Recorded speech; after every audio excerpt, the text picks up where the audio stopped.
देखिए, बिल्कुल 144 सीट कांग्रेस ने डिक्लेयर की है। जितने दिन तक कांग्रेस ने टेबल एक्सरसाइज की है, जितनी मशक्कत कांग्रेस ने दिल्ली में बैठकर की है, भोपाल से लेकर दिल्ली तक, उसके बाद नतीजे आपके सामने हैं। 144 टिकट कांग्रेस पार्टी ने फिलहाल दे दिए हैं, जिनमें 50 साल से कम उम्र के 65 लोगों को प्रत्याशी कांग्रेस पार्टी ने बनाया है। बड़े युवाओं पर लगातार कांग्रेस जोर दे रही थी। राहुल गांधी खुद चाहते थे कि युवा नेतृत्व को मौका मिले और यूथ जो है मध्य प्रदेश का वो आगे आए, और खासकर कांग्रेस युवाओं को अपना चेहरा बना रही है। देखिए, डॉक्टर विक्रांत भूरिया हैं, यूथ कांग्रेस के प्रदेश अध्यक्ष हैं, उनको उतारा है। डॉक्टर रश्मि सिंह पटेल हैं, कम उम्र की महिला हैं, उनको टिकट दिया है पार्टी ने। एकता सिंह चौहान है, youth Congress India national youth Congress में की पदाधिकारी हैं, वो 32 से 34 साल की उनकी उम्र होगी और उनको पार्टी ने टिकट दिया। ऐसे कई सारे चेहरे हैं जिनको टिकट दिया। 50 साल से कम उम्र के कई तो मौजूदा विधायक हैं जिनको इसमें टिकट मिला है।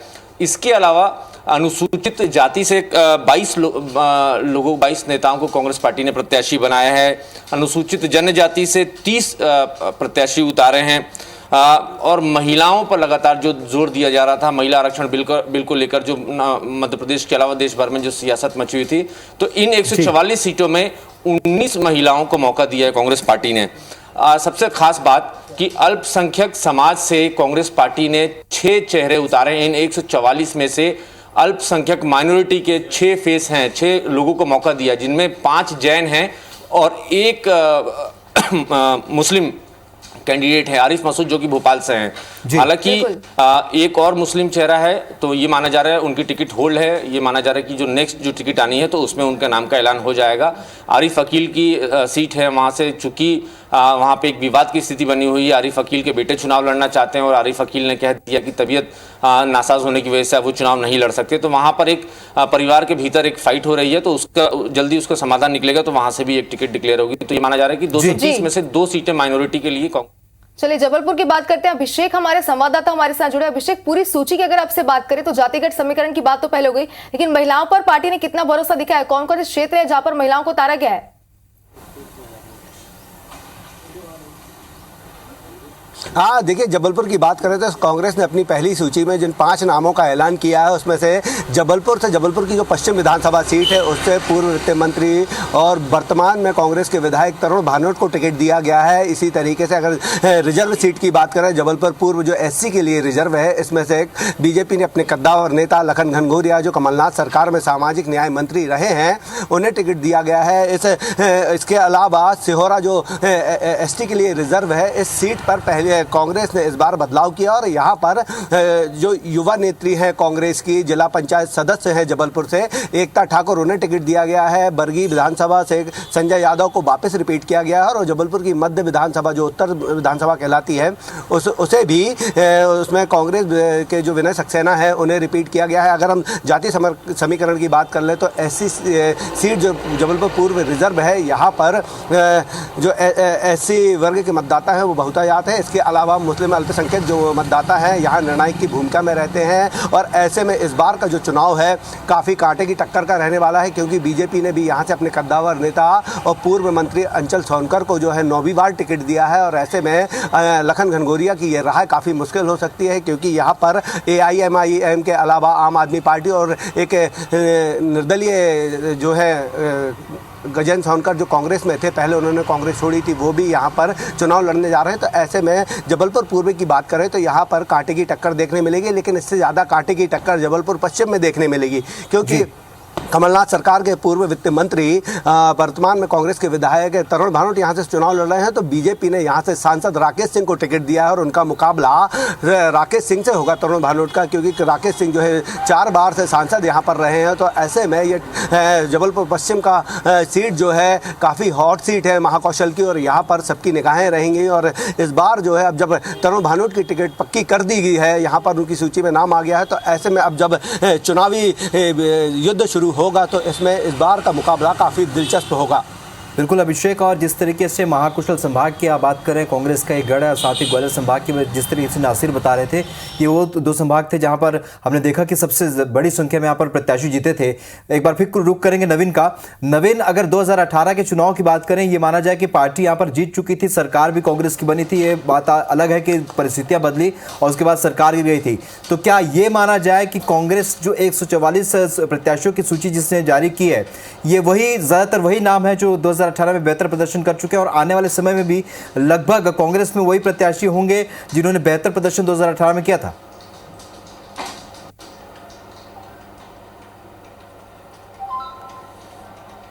देखिए, बिल्कुल कांग्रेस ने लंबी एक्सरसाइज की है। बीजेपी पहले अपने टिकट डिक्लेयर कर चुकी है, कांग्रेस लगातार इस पर काम कर रही थी। एक सीट पर 5-5, 7-7 बार के सर्वे हुए हैं, तो जाहिर सी बात है कांग्रेस फूक फूक कर कदम रख रही है। कांग्रेस किसी भी सूरत में सत्ता में वापसी करना चाहती है। कांग्रेस की सरकार जिस तरीके से गिरी थी, उसके बाद कांग्रेस ने इसको प्रतिष्ठा पर लिया हुआ था। लगातार कमलनाथ पिछले 5 सालों से काम करते रहे हैं, और कमलनाथ बार बार ये दावा कर रहे थे कि 2030 में सत्ता परिवर्तन करके वो वापस मध्य प्रदेश की में कांग्रेस की सरकार बनाएंगे। तो 2018 में जिन लोगों को टिकट दिया था, उनमें से 144 जो आज टिकट डिक्लेयर हुई हैं, उनमें से 70 मौजूदा विधायक हैं। राहुल, 70 लोगों पर वापस कांग्रेस ने भरोसा जताया है। ये वो लोग हैं जो वेल परफॉर्मर हैं। हालांकि इसमें एक चौंकाने वाली बात यह है कि कुछ लोगों की सीट जरूर बदली है। जैसे केपी सिंह हैं, पिछौर से 6 बार के विधायक हैं। डॉक्टर गोविंद सिंह के बाद मध्य प्रदेश की विधानसभा में कांग्रेस की तरफ से सबसे सीनियर मोस्ट विधायक केपी सिंह होते हैं। पिछौर से वो लगातार पिछले 6 बार से चुनाव जीतते हुए आ रहे थे, तो इस बार उनकी सीट बदली है। इस बार पिछौर से उनको शिफ्ट करके शिवपुरी ले जाया गया, और चूंकि शिवपुरी से यशोधरा राजे सिंधिया जो मध्य प्रदेश की सरकार में खेल एवं पर्यटन मंत्री थी, वो मौजूदा विधायक हैं। हालांकि इस बार यशोधरा राजे सिंधिया ने मना कर दिया है चुनाव लड़ने से, तो ये माना जा रहा है कि शिवपुरी में मुकाबला दिलचस्प होगा। चूंकि सेफ सीट है कांग्रेस की पिछोर, और अब जाके केपी सिंह अगर शिवपुरी से जाके लड़ते हैं तो कांग्रेस के फेवर में ये मामला जा सकता है। इसके अलावा राहुल, एक और सीट है, केदार डाबर निर्दलीय विधायक हुआ करते थे। हालांकि 2018 में वो निर्दलीय लड़े थे, जीते थे और कांग्रेस को समर्थन दिया था। तो इस बार केदार डाबर को कांग्रेस पार्टी ने अपने टिकट से चुनाव लड़ाने की तैयारी कर ली है। उनको टिकट मिल गया है, तो केदार डाबर भी एक बड़ा चेहरा है। एक और चौंकाने वाली बात इस पूरी लिस्ट में है राहुल, एनपी प्रजापति जो मध्य प्रदेश विधानसभा के एक्स स्पीकर रहे हैं, कांग्रेस की सरकार जब बनी थी तो विधानसभा अध्यक्ष थे, उनका टिकट कटा है। उनकी जगह किसी दूसरे व्यक्ति को टिकट दिया गया है, और उनका गोटे गांव से उनकी परंपरागत सीट है। इस बार उनका टिकट काट के दूसरे व्यक्ति को टिकट दिया गया। तो कई सारे इसमें चौंकाने वाली चीज़ें भी हैं इस लिस्ट में। तो कांग्रेस लगातार एक्सरसाइज कर रही थी, और हालांकि अभी कुछ सीटें और बची हैं, लगभग 90 से ऊपर की सीटें बची हैं। तो अब उसमें भी ये देखना होगा कि कितने मौजूदा विधायकों के टिकट कटते हैं और कितने मौजूदा विधायकों पर कांग्रेस पार्टी भरोसा करती है। बिल्कुल, और जिस तरीके से बता रहे नवीन, अंशुल, अगर हम मालवा निमाड़ की बात करें और यहाँ की परिस्थितियों की बात करें, क्योंकि यहाँ पर भी अपन ये देखा जाए तो बीजेपी का गढ़ ही है, और जिस तरीके से यहाँ पर सांसद भी बीजेपी से हैं, ऐसे में अगर पूरे गणित की बात करें अंशुल, और समझने की कोशिश करें कि क्या क्या मुद्दे यहाँ पर बेहतर तरीके से काम कर सकते हैं, और जो प्रत्याशी कांग्रेस के हैं और बीजेपी के प्रत्याशियों में किस तरीके का मुकाबला यहाँ देखने को मिल सकता है अंशुल?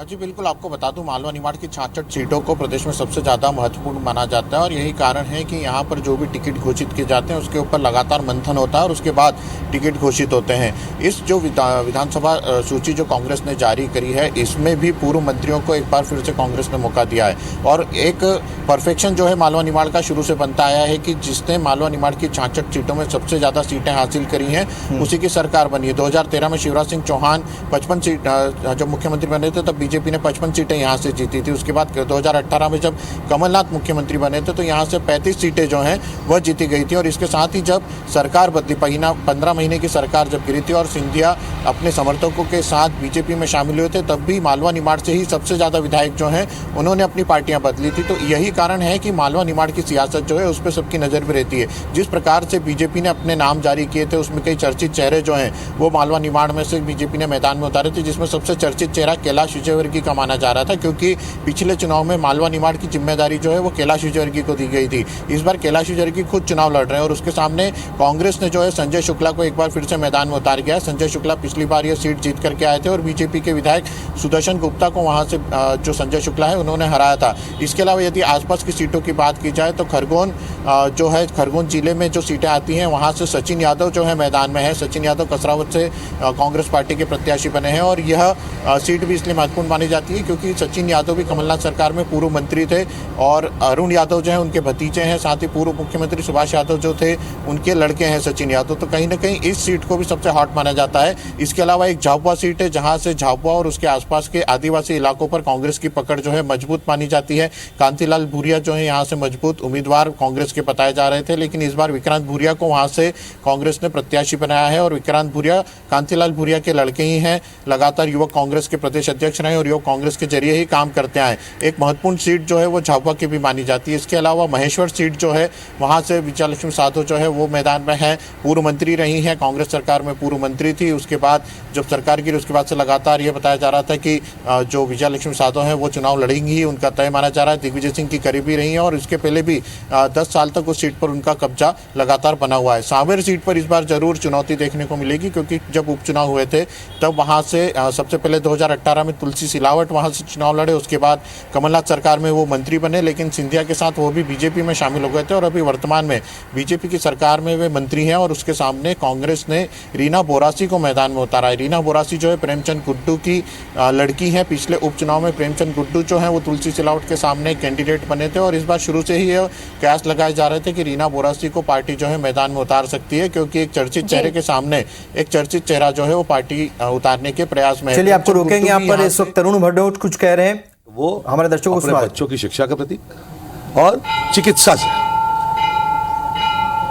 जिस घर में 2 भाई रहते हैं उनके 3 या 4 या 5 बच्चे हैं, उनकी स्कूलों की फीस सही में एक बोझ उनके ऊपर बन गई है। वो मेहनत करते हैं, काम करते हैं, अपने परिवार को आगे बढ़ाना चाहते हैं, बच्चों को पढ़ाना लिखाना चाहते हैं, महंगाई के कारण, बढ़ी हुई फीसों के कारण नहीं कर पा रहे हैं। दूसरा चिकित्सा व्यवस्था। तो अगर हर बच्चा जो कक्षा 1 से लेकर 8वीं तक है, बिना भेदभाव के, बेटा हो बेटी हो, किसी भी परिवार का हो, अगर वो चाहते हैं चलो, तो राहुल, महाकौशल के बिल्कुल। मुद्दों की बात यहाँ पर रख रहे थे। जिस तरीके से यहाँ पर उन्होंने शुभांगी अपनी बात रखी, तमाम जी। मुद्दों को सामने रखना शुरू कर दिया प्रत्याशियों ने।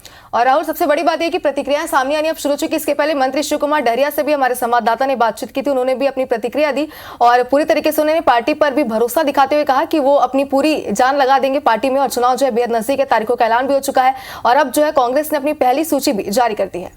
बिल्कुल, और जिस तरीके से ये सूची जारी है और जिस तरीके से जो हालात बन रहे हैं, जो गणित बन रहे हैं, वो तमाम समझने की कोशिश कर रहे हैं और लगातार हमारे सहयोगी भी अपडेट हम तक पहुंचा रहे हैं। इस वक्त हम आपको बता दें कि छत्तीसगढ़ में 30 नामों की घोषणा कांग्रेस ने की है और इन 30 नामों में 20 वो नाम है जहां पर पहले चरण में चुनाव होने हैं और उसके अलावा 10 और दूसरे नाम भी हैं। तो फिलहाल आप कांग्रेस की जो लिस्ट है वो देख रहे हैं।